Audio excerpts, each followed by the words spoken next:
Hi, welcome back to my channel, or if you are new, welcome. My name is Alicia Pacheco. I'm going to be showing you how to make a cheesecake today, and if you have any questions, please leave them down in the comments below, or if there's a recipe that you would like to see, go ahead and leave that in the comments as well. Alright, we are going to get started. First things first, we're going to start off with the base of the cheesecake, which is going to be the graham cracker crust. I weigh out my ingredients. If you don't have a scale, I really recommend you to get a scale. A lot of recipes are more accurate when you use a scale instead of cups. I will be leaving the recipe at the end of the video, so just make sure to watch the whole thing so you know the method of the way I do it, and then you can go ahead and screenshot that at the end. Today I'm going to be making a batch of 4 cheesecakes, so if you want less, or if you want more, double it or cut it in half. The recipe that I will leave for you guys is going to be a double batch and a single batch. If you want more, you can do the math to get you more.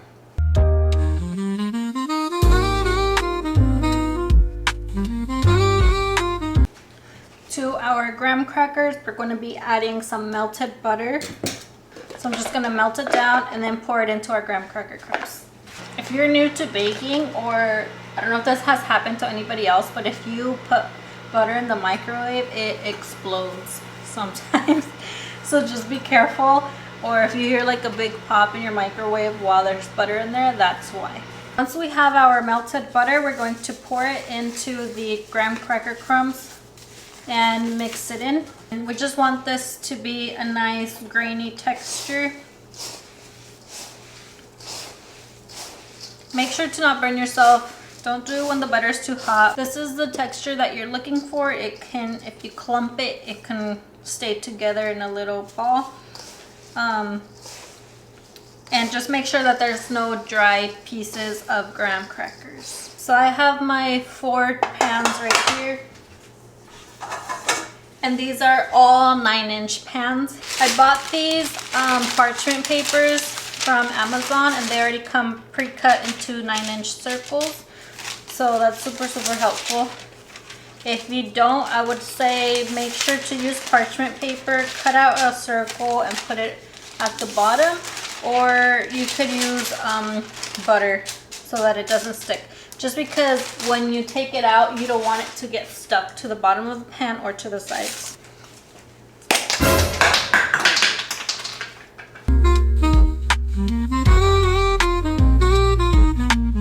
This is a 9-inch pan, and so are the rest of these, but this one looks a little bit bigger. It's a different brand and it's a different color.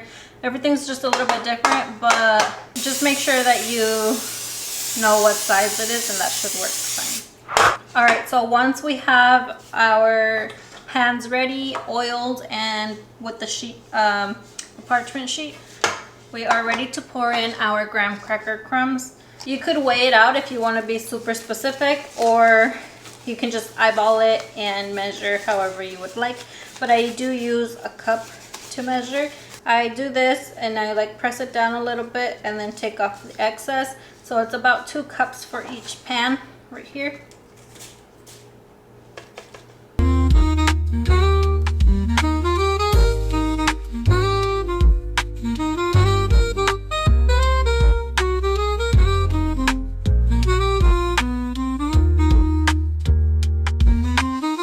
So it was about 3 or 2.5 cups in each.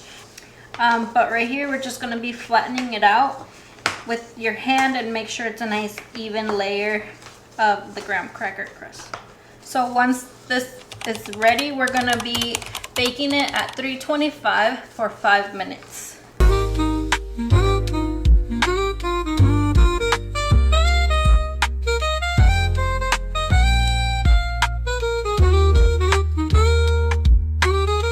Go ahead and mix all of my ingredients in here, just because I know this is bigger than my mixer. So if you don't have a stand mixer, people have made cheesecakes in blenders, and I've used an emulsion blender before, so I just bought one because I didn't have one, and I'm gonna go ahead and use this and my bowl to mix it all in.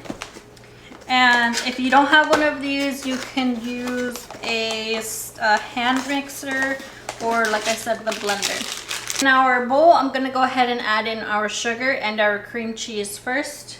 It's going to be 20 ounces of sugar. The recipe will be at the end if you just want to jump straight to it, or if you want to watch the process. Just make sure that you give your cream cheese enough time to come up to room temperature, because you do not want to work with cold cream cheese. I would say that's my number one tip. You do not want to work with cold cream cheese, or else it'll be a little crumbly and you will definitely see the texture in your cheesecake. Mine is about medium to room temperature to medium warm. I'm warming it up in the microwave right now just because I did take mine out in the morning, but I bought more cream cheese and it came cold. So I'm gonna go ahead and put that into the microwave for about another minute, and then we'll pour it in here. All right, so if you don't have your eggs at room temperature, a little trick is that you can put them in a container and put warm or hot water inside. And that's gonna help them come to room temperature and get warm really, really fast if you don't have the time, or if you forgot to take them out ahead of time.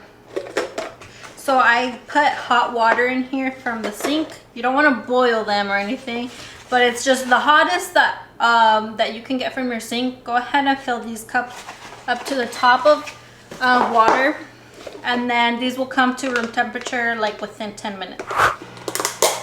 So we're going to add 6 ounces of heavy cream and 6 ounces of sour cream. I like to mix my sour cream a little bit just so that it doesn't go in like chunky, and the water always sets to the top. So make sure to give your sour cream a little mix before you add it in here, and then it's gonna blend in very well and smoothly.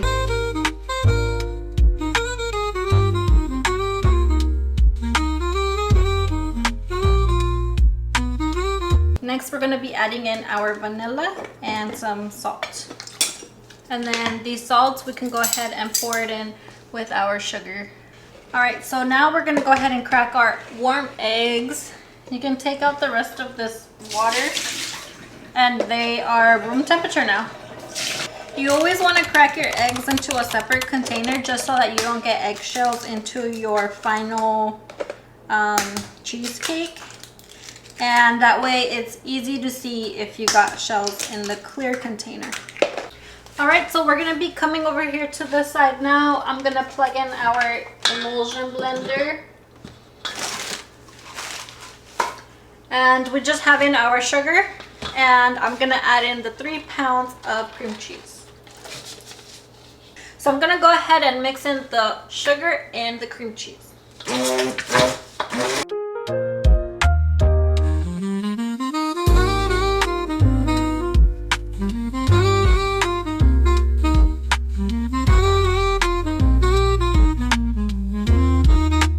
So you're not gonna want to over mix on this part, just so that we don't add any air bubbles to it, or the least amount that we can.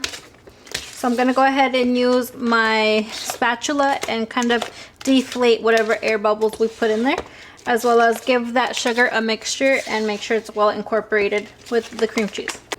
Once our sugar and our cream cheese is mixed, we're gonna go ahead and add in our eggs. So we're gonna add 1 or 2 eggs at a time until they're mixed in.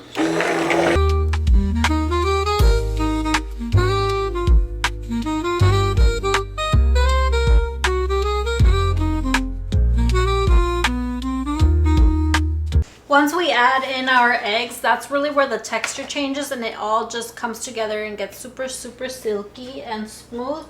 That's what you're looking for. Again, the way that you're gonna get a nice silky and creamy cheesecake is if our cream cheese is at room temperature or warm. So last but not least is gonna be our sour cream, heavy cream, and our vanilla. And we're gonna go ahead and add this and mix it on low speed as well.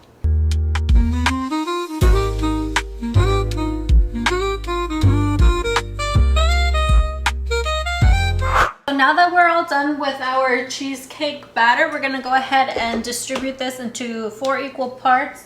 This is the texture and this is what it looks like. I did warm up my cream cheese and it's still got a little bit of small tiny little chunks in there of cream cheese, which is the example that I told you it shouldn't look like.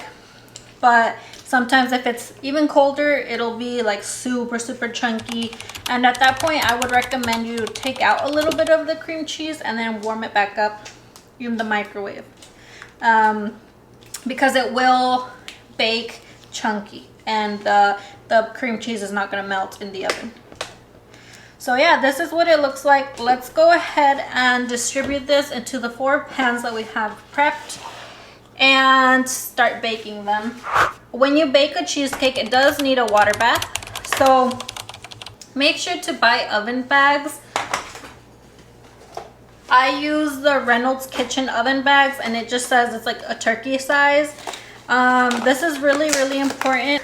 When you put your pan in the water bath, it's not gonna soak because this is open from the bottom since it's a springform pan. If you have a different pan that's all the way closed, I would say you don't need an oven bag because there's no entrance where the water could kind of seep through. A lot of cheesecakes are made in springform pans just because it's easy to take them out. So this is what it looks like. This one's kind of big. So these are the regular bags that I use. They're still the Reynolds Kitchen oven bags, just this one is called for tender meats. I accidentally got these from Safeway because this was all they had, and it's called a turkey size oven bag, but the ones that I get is usually for tender meats or up to 8 pounds. So the difference is that this one comes with 6 bags and this one only had 2, and this is a really big bag. So this is the size that I get, and then this is the turkey size. It's pretty big, and then we're gonna start filling them with the cream cheese batter. So we're going to be trying to spread this evenly into our 4 pans. If you wanted to be more specific, it's about 1,000 grams into each. I'm just gonna eyeball it today.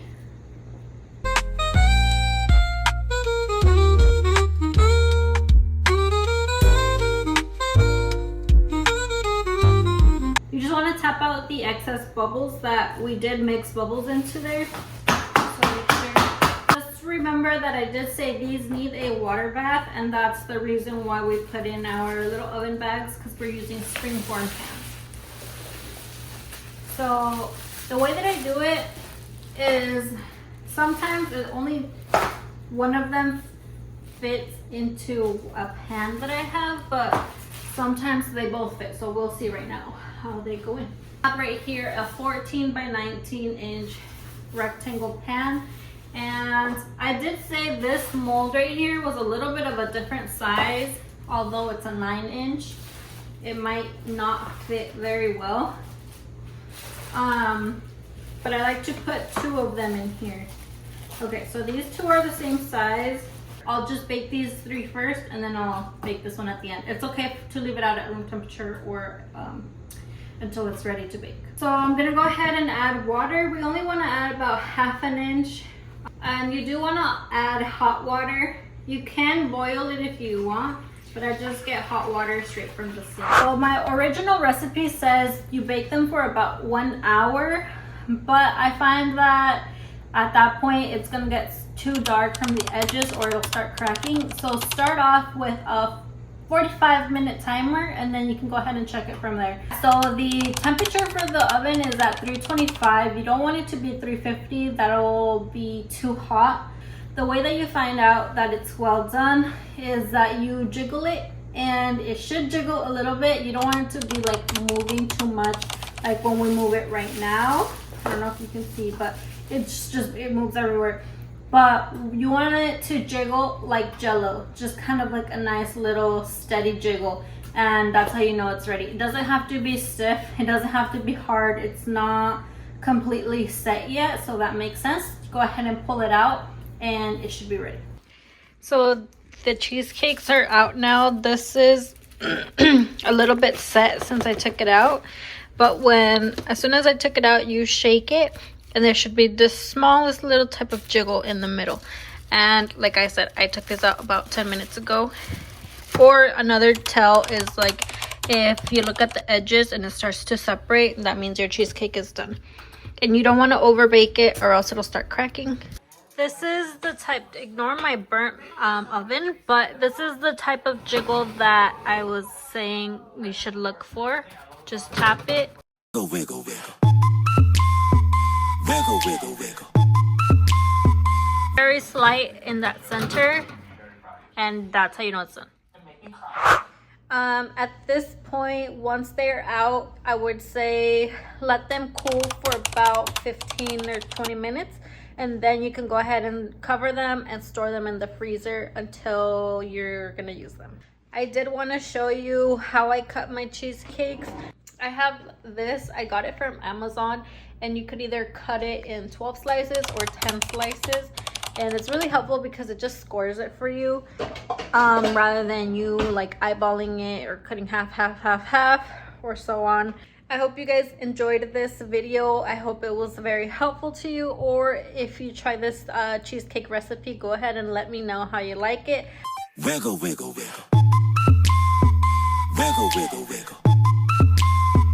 Wiggle, wiggle, wiggle. Just a little bit of Cadillac, pop that trunk.